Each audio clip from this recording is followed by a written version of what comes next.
Think we could get Benedict to call in the Garden? He was good yesterday with me. He gave me a call I right haven't away. listened to it yet. Yeah.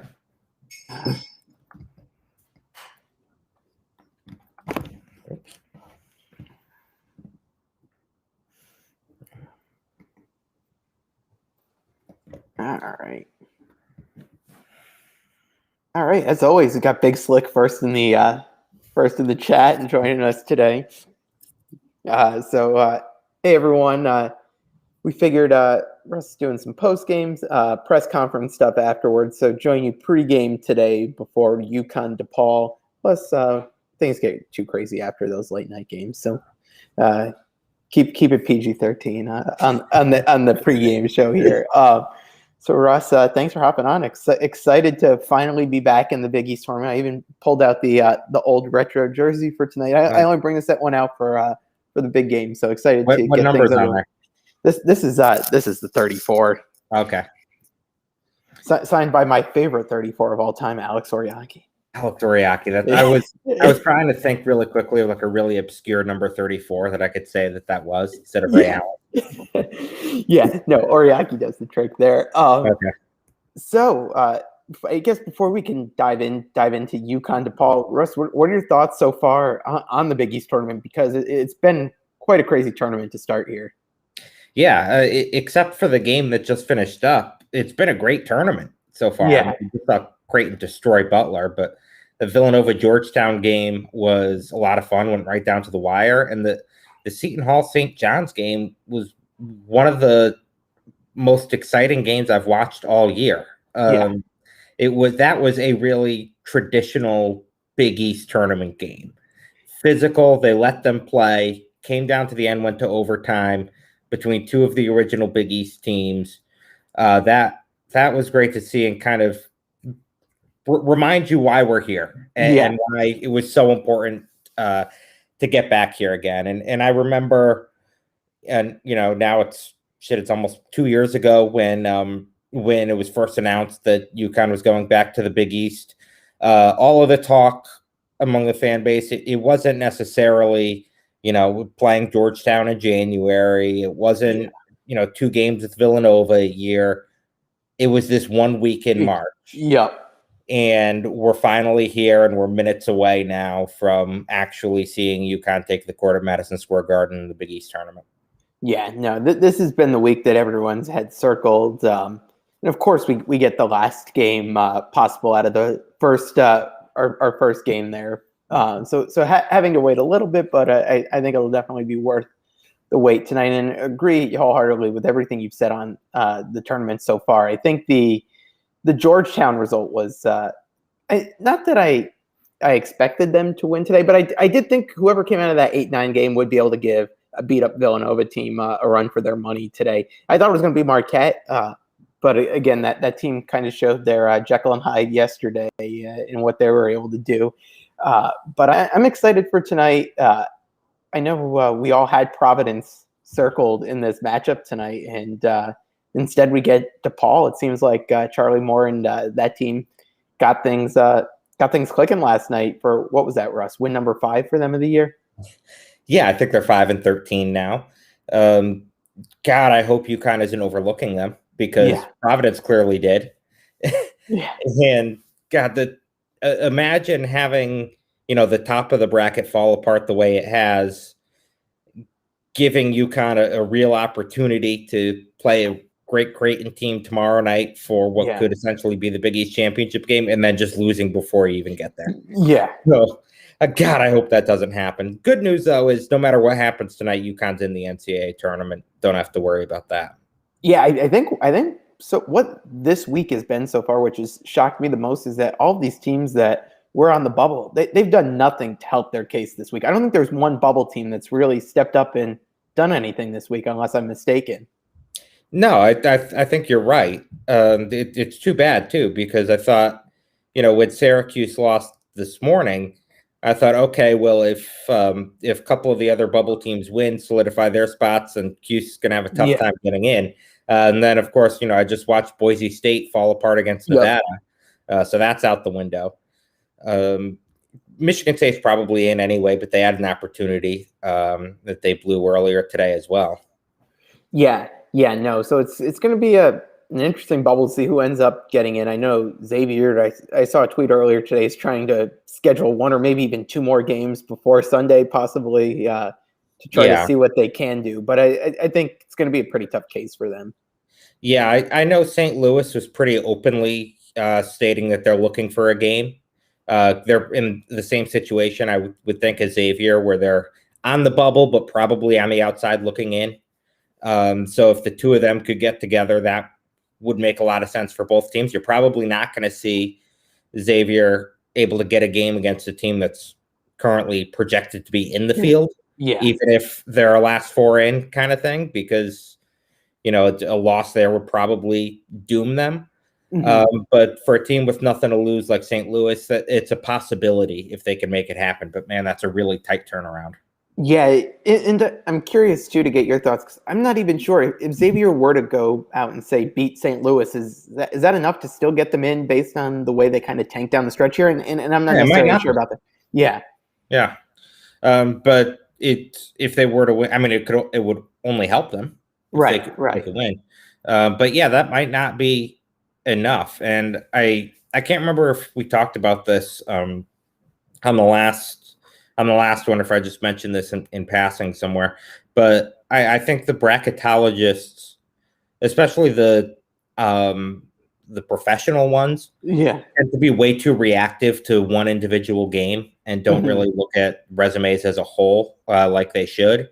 Yeah. And it's not like one win against St. Louis or Xavier is going to do a whole lot. It might bump you up one or two spots, but you're still comparing your resume with somebody who before that game was better than you.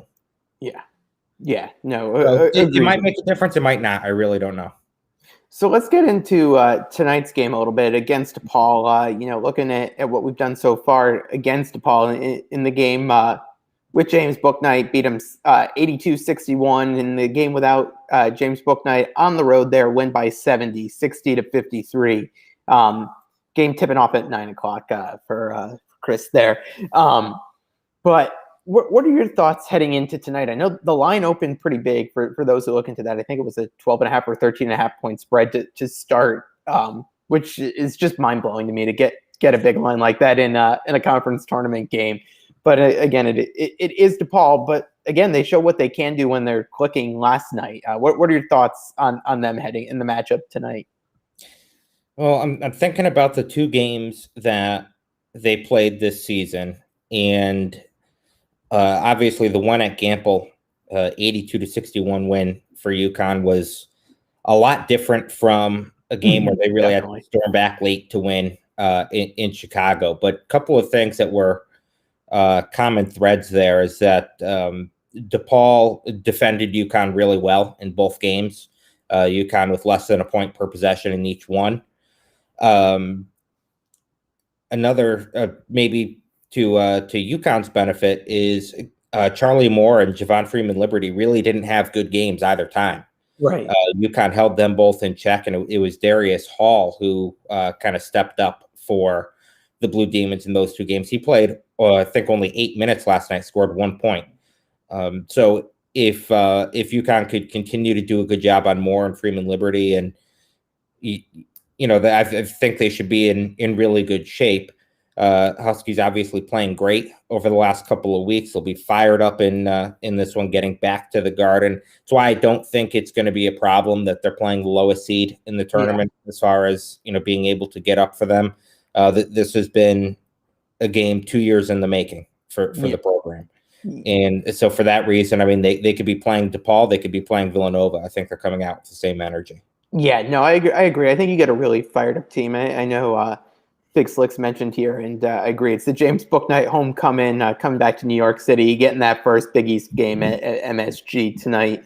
I think it's going to be a big opportunity. Again, seems like he's going to really kind of go on that kill or be killed mentality that he's been talking about. And I think it's not hard to forget that Charlie Moore was picked preseason Big East first team over James Bouknight. And I think James might not have the shortest of memories there. So that's something I think that's going to be in the back of his head, firing him up tonight. In terms of, I thought could be fun. I'm going to pull these up. But usually DraftKings in their sports book doesn't have any, they usually don't do player props for these games, but they do have them tonight. So figured pick your thoughts on what we've got here in terms of the ones they've got out for UConn tonight. So I know in terms of James Bouknight, they've got him at over or under 17.5 points.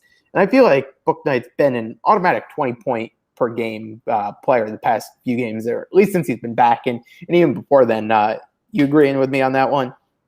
Yeah, I'm going over for sure. He gets 20 points quietly. Like, yeah, he has like a C+ game. He'll still finish with 18 to 20. So yeah, that's an easy one for me. The other one they've got here is RJ Cole with the over under set at 11.5.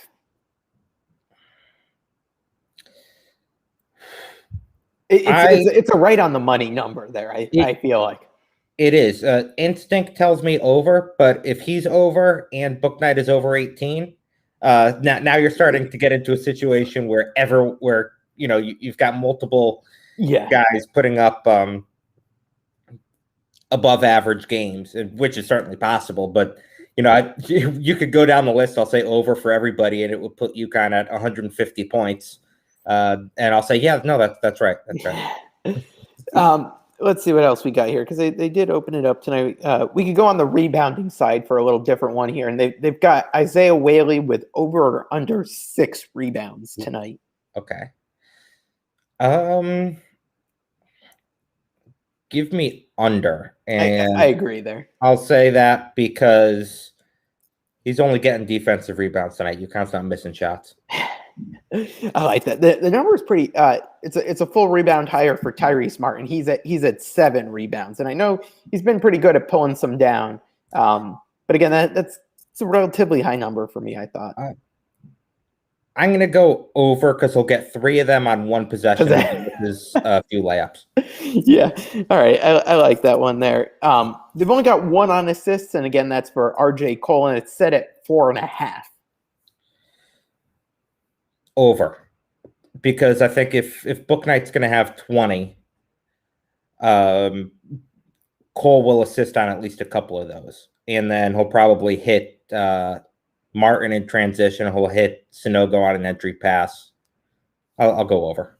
All right, yeah, and just kind of looking back at some of his over the past few games. Last game against Georgetown, didn't really do much in terms of the point on the stat sheet, but did have 8 assists last game. 1 against Seton Hall, 3 against Marquette, 7 against Georgetown. What else we got here? 5 against Providence, 7 Xavier. So yeah, it's going to be an interesting one right around that number. And I agree with you. I think tonight's a night to get everybody involved. So go with the over there. Also, another thing, we talked about it being a James Bouknight homecoming game. I mean, RJ Cole's a New Jersey guy from right across the river. This is big for him as well. And I don't think he's had a chance to play in Madison Square Garden. I don't think Howard ever played there. Yeah, no, I don't think so. You have to think that this means a lot to him as well. Agreed there. We'll go with a fun one here. They've got a points, rebounds, and assists combined. So you add those all up, and we'll go with Tyreese Martin here. They've got him at 16.5. 16.5 for points, rebounds, and assists. Over. I agree with question. You. Yeah. He also is someone who had 2 really good games against DePaul this season. 18 points in that second game, and in the first one he had 22. And in both of them, 7 of 12 from 2-point range in both of those games. Yeah, and just looking against Ken Pom has him as the MVP of that second DePaul game, and when you said that, it jump started my memory there. He was the one who just kind of went bully ball down the stretch and really took over and let his presence be known there. So I agree with you on that one on the 16.5.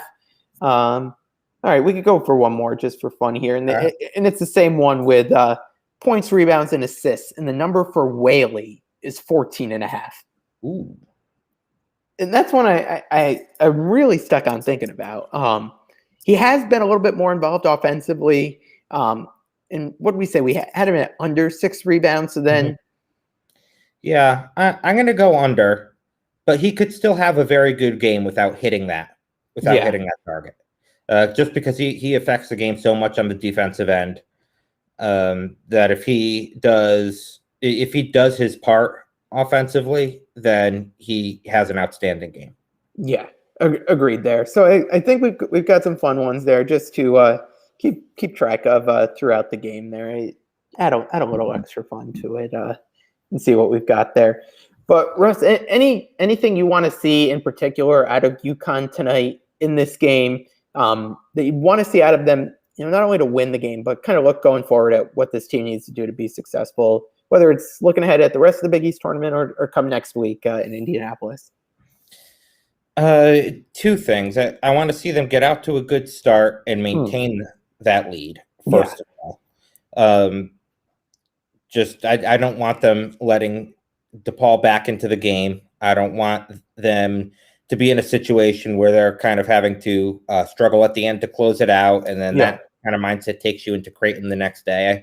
That's the first thing. And then the other thing is I want to see how many different guys they could get involved tonight.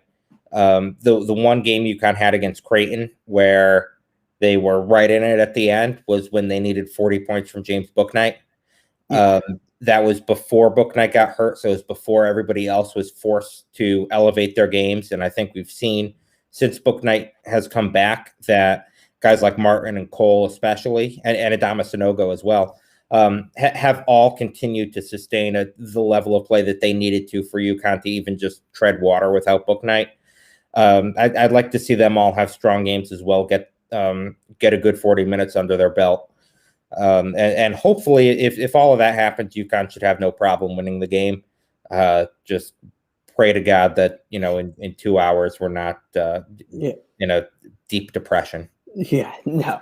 And I think one thing that's big there is getting off to a good start, because I think you saw in DePaul's game against Providence yesterday, they got out to that good start against Providence. We're hanging with them, and that confidence just kind of built and kept them going throughout the game there. And I think you talk about UConn sometimes in these games going a few minute stretch where they're not scoring. I think that's one big thing you want to see them avoid. And you wouldn't I think necessarily think of DePaul as a team that can shut a team like UConn down offensively, but Providence I know had I think it was like a 4 or 5 minute stretch against DePaul last night where they were not scoring, where they were held scoreless. So again, getting out to that good start and again not letting them back into the game, I do think is going to be big there. So I know we usually post game we'll give out our Wanky's Yankee Hot Pepper Products Player of the Game. We'll kind of switch it up, and for the pregame here, who's your Wanky's Yankees player to watch for tonight?